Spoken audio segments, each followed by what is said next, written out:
सो हे guys, कैसे हो? Welcome to our episode 9। And जो लोग पहली बार इस सीरीज को देख रहे हैं वो इसके एपिसोड 1 से देखना स्टार्ट करें, लिंक डिस्क्रिप्शन में मिल जाएगा। बाकी अब इस एपिसोड की स्टार्टिंग में हमें आसमान से 4 बड़ी बड़ी उंगलियों का आता हुआ दिखाया जाता है, जिन्हें कि अपनी ओर आता हुआ देख करके तो ब्लड डीमन भी अपनी फुल पावर्स को अनलिस्ट करते हुए जुलियन से कहता है कि मैं अपने कहे गए पुराने शब्दों को वापस लेता हूँ और ये मानता हूँ कि तुम वाकई में मुझसे लड़ने के काबिल हो। इतना कहते ही ब्लड डीमन अपनी पूरी ताकत लगा करके उन उंगलियों को रोकने की कोशिश करता है। जुलियन के वो अटैक की 4 उंगलियां इतनी ज्यादा बड़ी और पावरफुल होती हैं कि उनके दबाव से ब्लड डीमन की ब्लडी पावर भी खत्म होने लगती है, मगर फिर भी वो अपनी पूरी ताकत लगा करके उन चारों उंगलियों को रोकने की कोशिश करता है। लेकिन फिर भी ब्लड डीमन की वो धर्मा बॉडी उन चारों उंगलियों का सामना नहीं कर पाती और वहीं पर उसकी पूरी की पूरी ब्लडी धर्मा बॉडी डिस्ट्रॉय हो जाती है। और जैसे ही ब्लड डीमन की पूरी धर्मा बॉडी डिस्ट्रॉय हो जाती है, वो भी काफी ज्यादा घायल होते हुए नीचे की ओर गिरने लगता है। आंखें खुली की खुली रह जाती हैं और वो कांपते हुए जुलियन से कहता है कि आखिर तुम कौन हो। साथ ही वो जुलियन को देखते हुए अपने मन में कहता है कि एक इस तरीके का मॉन्स्टर यहाँ इन बैकवर्ड से वेस्टर्न लैंड में क्या कर रहा है, या फिर क्या मैं इतने लंबे समय से इस दुनिया से अलग रहा हूँ कि अब इस दुनिया में नई प्रतिभाएं भी इतनी ज्यादा पावरफुल हो गई हैं। जबकि इधर जुलियन की इतनी ज्यादा खतरनाक पावर्स को देखने के बाद तो होंग भी काफी ज्यादा शौक होते हुए अपने मन में कहता है कि ये तो सचमुच में बेहद ही ज्यादा शक्तिशाली है। यहाँ तक कि इसके इस टेक्निक के सामने तो 3000 बर्निंग फ्लेम सूत्रा भी बिल्कुल फीका पड़ जाता है। और अब मुझे पता चला कि आखिर वो इन सब चीजों को लेकर के इतना ज्यादा कॉन्फिडेंस कैसे था, और अब इस बात का कोई आश्चर्य नहीं है कि वो क्यों मुझे अपने लिए खतरा नहीं मानता। तो अब इधर ब्लड डीमन को हराने के बाद में जुलियन उसको अपना इंट्रोडक्शन देते हुए कहता है कि मैं हूँ प्रोफाउंड हेवन सेक्ट का पीक मास्टर ये जुलियन। तो जुलियन की ये बात सुनने के बाद तो ब्लड डीमन गुस्से में दांत पीसते हुए कहता है कि आखिर ये कैसे संभव हो सकता है। इस बंजर सी जगह पर घुसपैठ करने से पहले मैंने इस वेस्टर्न प्रोविनेंस को अच्छी तरीके से इन्वेस्टिगेट किया था। यहाँ तक कि मैंने प्रोफाउंड हेवन सेक्ट के सेक्ट लीडर की कल्टीवेशन भी देखी थी, वो भी तब नेशन सोल से कम ही था। तो ये सब कुछ सोचने के बाद में फिर ब्लड डीमन जुलियन से कहता है कि ये जुलियन, मैं तुम्हें हमेशा याद रखूंगा। और ये सब कहते हुए फिर वो अपने पेट के अंदर अपना हाथ दे देता है और अपना ब्लड सेक्रीफाइस करते हुए कहता है कि ये जुलियन, मेरी इस बात को याद रखना, मैं फिर से लौट करके आऊंगा। अभी ब्लड डीमन को इस टेक्निक का यूज करते हुए देख करके होंग भी घबरा करके चिल्लाते हुए जुलियन से कहता है कि ये बिल्कुल भी अच्छा नहीं हो रहा, वो यहाँ से भाग रहा है और अगर वो इस बार भी यहाँ से बच करके भाग निकला तो फिर हमारे लिए आगे आने वाले परिणाम बिल्कुल भी अच्छे नहीं रहेंगे। जबकि इधर ब्लड डीमन से जोर जोर से हंसते हुए कहता है कि आओ, इसके लिए काफी ज्यादा देरी हो गई। इतना कहते ही उसकी बॉडी पूरी तरीके से ब्लड में कन्वर्ट हो जाती है और फिर वो वहाँ से जोर जोर से हंसते हुए एक ब्लड की सुनामी बन करके वहाँ से बड़ी तेजी से भागने लगता है। जबकि इधर जुलियन तो अभी भी उसे वहाँ से भागते हुए आराम से देख रहा होता है और फिर तभी वो वहीं पे खड़े खड़े अपने हाथ को आगे बढ़ाता है। तभी अगले पल में हमें दिखाया जाता है कि जुलियन सीधा ब्लड डीमन के पीछे जाता है और उसे अपने हाथों में पकड़ लेता है। जो देख करके तो ब्लड डीमन भी और भी ज्यादा घबराते हुए कांपते हुए कहता है कि तुम यहाँ पर कैसे आ गए। तो जुलियन उससे कहता है कि इंसानों का खून पी पी करके अब तुम देवताओं और मनुष्यों के द्वारा त्याग दिए गए हो, इसलिए इस दुनिया में अब तुम्हारा कोई काम नहीं है, तो अब गायब हो जाओ। इतना कहते ही जुलियन अपनी गोल्डन एनर्जी को रिलीज करता है। वजह से ब्लड डीमन की सारी ब्लडी डुईकी वहीं पे पूरी तरीके से गायब हो जाती है और ब्लड डीमन का काम पूरी तरीके से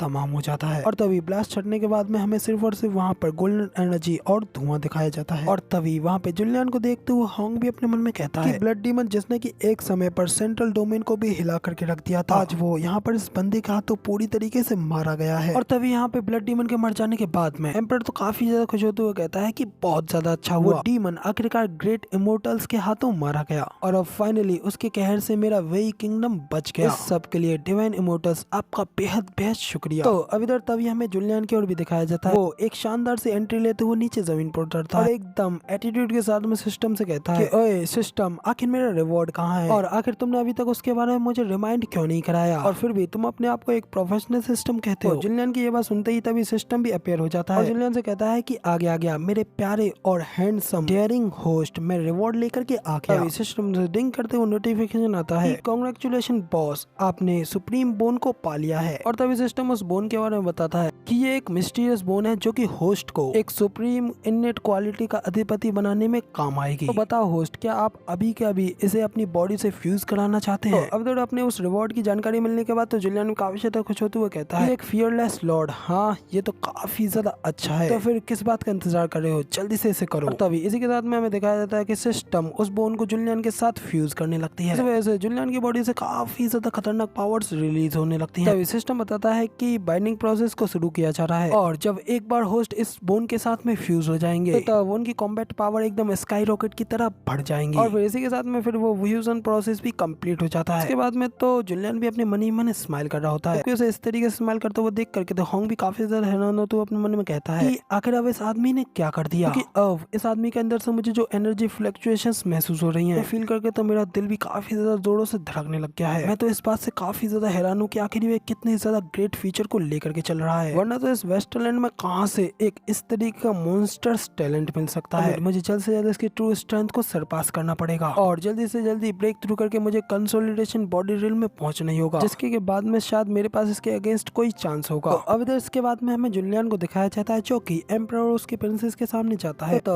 एम्परर जुलियन के सामने झुकते हुए कहता है कि डिवाइन इमोर्टल, आपका बेहद बेहद शुक्रिया, आपने मेरे वेई किंगडम के सभी लोगों को बचा लिया और अब हमारा ये किंगडम आपकी इस ग्रेटनेस को हिस्ट्री में याद रखेगा, साथ ही हमारी फ्यूचर जनरेशन भी आपको हमेशा याद रखेंगे। तो जुलियन कहता है कि आपको शुक्रिया करने की कोई जरूरत नहीं है, आपको तो बस एक अच्छे एम्परर की तरह अपनी प्रजा को खुश रखने की जरूरत है। ये सुन एम्परर कहता है कि ये विनम्र इंसान आपके इस टीचिंग को हमेशा याद रखेगा। तभी प्रिंसेस भी खुश होते हुए जुलियन से कहती है कि डिवाइन इमोर्टल, क्या मैं आपके ज्वाइंटियन सेक्ट को ज्वाइन कर सकती हूँ? साथ ही मेरी भी इच्छा है कि मैं डीमंस को मार करके अपने लोगों को प्रोटेक्ट करूँ, बिल्कुल आपकी ही तरह। तो अब तभी जुलियन अपनी स्कैन आइज का यूज करते हुए प्रिंसेस की जानकारी लेता है। जुलियन को पता लगता है कि प्रिंसेस का नाम है जाओ लिंगर, जिसकी कल्टीवेशन 0 है, talent top grade water spirit root. तो प्रिंसेस के बारे में जानने के बाद जुलियन अपने मन में कहता है कि इसकी कल्टीवेशन रूट तो सचमुच में काफी ज्यादा अच्छी है। ये सब जानने के बाद फिर जुलियन उनसे कहता है कि लिंगर के पास में तो काफी ज्यादा अच्छी वाटर स्पीड रूट्स हैं। इसका मतलब तो ये सचमुच में काफी ज्यादा अच्छी स्टूडेंट बनेगी और अगर तुम सचमुच में हमारे सेक्ट को ज्वाइन करना चाहती हो तो मैं तुम्हें एक्सेप्ट करने के लिए तैयार हूँ। तो ये सुनकर तो एम्परर भी काफी ज्यादा खुश होते हुए कहता है कि क्या सचमुच में? लिंगर, जल्दी से डिवाइन इमोर्टल को शुक्रिया कहो। तो ये सुनकर तो लिंगर भी काफी ज्यादा खुश होते हुए कहती है कि डिवाइन इमोर्टल, आपका बेहद बेहद शुक्रिया। तो इसके बाद फिर जुलियन वहाँ से जाते हुए होंग से कहता है कि चलो अब चलते हैं। इसके बाद सीन चेंज होता है और हमें कुछ देर बाद का सीन दिखाया जाता है जहाँ पे कि होंग अपने आप को कल्टीवेट करते हुए अपनी इंजरीज को ठीक कर रहा होता है। फिर साथ ही हमें दिखाया जाता है कि इसी के साथ ही होंग ब्रेक थ्रू कर लेता है, कहता है कि फाइनली मेरी इंजरीज पूरी तरीके से ठीक हो गई और साथ ही इस ब्रेक थ्रू के बाद में मेरी cultivation peak nascent soul stage तक पहुंच गई और क्योंकि इस 3000 फ्लेम स्क्रिप्चर को कल्टीवेट करके साथ ही इन पिल्स को खाने की वजह से मेरी कल्टीवेशन स्पीड काफी ज्यादा स्काई रॉकेट की तरह बढ़ रही है। सचमुच में इस ये जुलियन के मेथड्स तो है काफी ज्यादा एक्स्ट्राऑर्डिनरी, मगर कुछ देर पहले भले ही तुमने मेरी जान बचाई थी, लेकिन जो ह्यूमिलेशन मैंने सही है वो इतनी आसानी से खत्म नहीं होगी। जैसे ही मैं एक बार कंसोलिडेटेड बॉडी रिल्म में ब्रेक थ्रू कर लूंगा, वैसे ही तुम्हें मेरी इन सारी ह्यूमिलेशन का पे बैक करना पड़ेगा और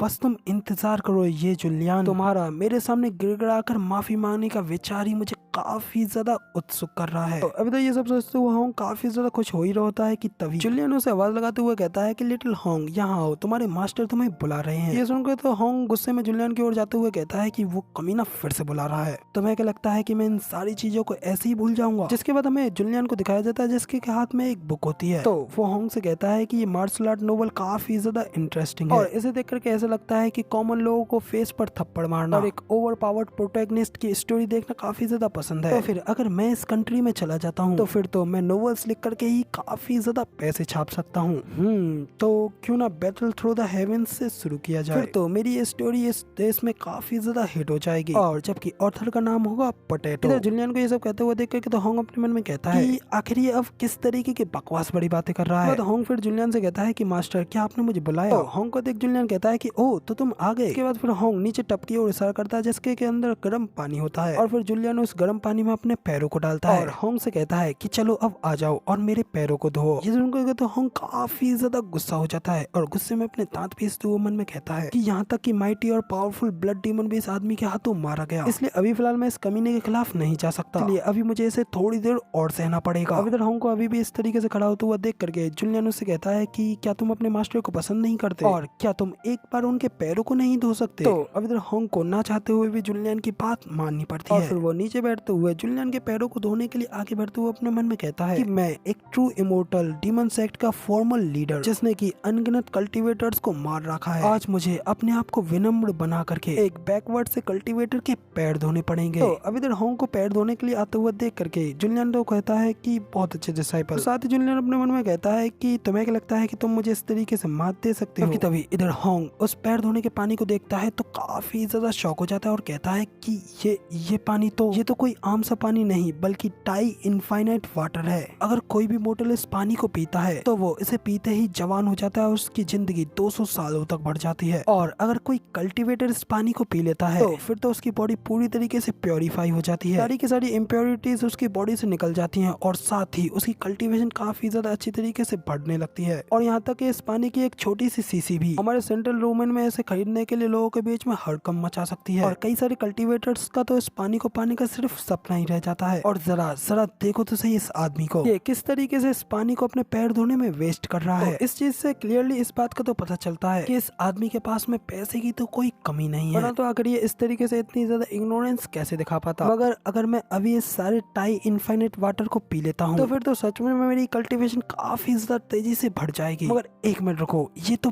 पैर धुला हुआ पानी है। तो कहते हुए होंग उस पानी के अंदर जुलियन के पैरों को देखता है, जिस वजह से उसको ऐसे लगता है जैसे कि उसके मुंह से उल्टी आने लगेंगी। तो तब उसके ऐसे चेहरे को देख करके तो जुलियन उससे कहता है कि आखिर क्या हुआ, आखिर तुम इस तरीके से अपना मुंह क्यों बना रहे हो, क्या तुम्हें मेरे पैरों में कुछ खराबी दिख रही है? होंग कहता है कि नहीं मास्टर, मैं तो किसी और चीज के बारे में सोच रहा था। तो जुलियन अपने मन में कहता है कि सिस्टम से मुझे काफी ज्यादा टियानियाई इनफाइनाइट वाटर मिल गया, क्योंकि सचमुच में मेरे पैर धोने के लिए तो काफी ज्यादा अच्छा रहेगा। साथ ही अगर मेरे इस चीप डिसाइपल की स्किल्स इसमें मिल जाएंगी तो फिर मेरे पैरों को तो बहुत ही अच्छा महसूस होने लगेगा। अब इसी के साथ में होंग अपने हाथों में फायर एनर्जी का यूज करते हुए पानी के अंदर अपने हाथ डालकर होंग के पैरों को धोने लगता है। तो इस वजह से तो होंग को काफी ज्यादा मजा आने लगता है और उसे काफी ज्यादा अच्छा फील होने लगता है और वो कुछ अजीब अजीब सी आवाजें निकालने लगता है। तभी उस कमरे का गेट खुलते हुए वहाँ पे प्रिंसेस लियान आ जाती है, क्योंकि जुलियन तो अभी भी बेखबर उस मसाज का आराम से मजा ले रहा होता है। जिस एंगल से प्रिंसेस लियान उन दोनों लोगों को देखती है उसे तो एक काफी बड़ी गलत फैमिली होने लगती है और वो काफी ज्यादा शर्माते हुए कहती है कि आखिर इस दुनिया में ये सब क्या चल रहा है, और मैंने तो कभी भी एक्सेप्ट नहीं किया था कि एक मास्टर और डिसाइपल के बीच में